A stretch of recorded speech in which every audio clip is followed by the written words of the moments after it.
It's quite interesting how we become inauthentic, and as a parent myself it's something that I'm very conscious of, because it starts at home with how we're brought up, and it's with really good intentions. All parents try and instill good values and good behaviours into their children, and that is part of growing up, is learning and understanding how to behave in the world. But there's a line between learning kind of good behaviours and behaviours that are going to help you get on in the world, and actually learning behaviours that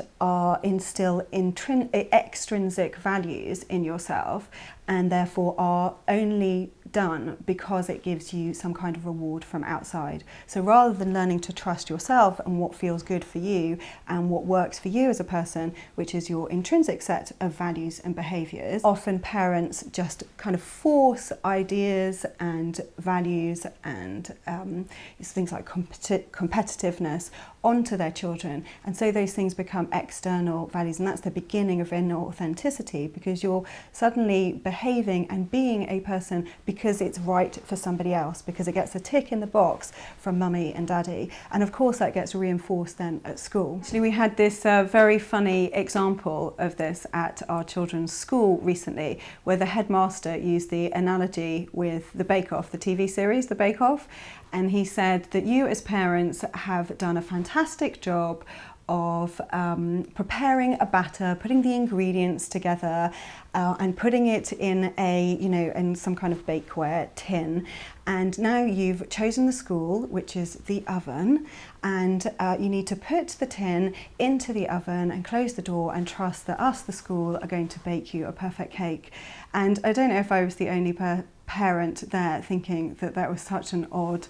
analogy to use, but it does actually describe what schools really do. They do take your children and they do try and mould them into good little model citizens. That is part of the role of education. And while that has obviously positive elements to it, for us as individuals, we need to be aware of the fact that that is happening to our children and that has happened to ourselves, and we need to then later on, or even while it's happening, to recognise what is actually true for us within that process. Which bits of that are we choosing to buy into, and which bits are we going to go on and reject? Which values feel real for us and which actually don't feel real for us, and what would be better for us? So it's not saying that schooling's completely broken or that parents get it wrong. It's saying that we are all conditioned through those processes, and then as adults that gets reinforced again at work, because at work there are values and behaviours that we have to conform to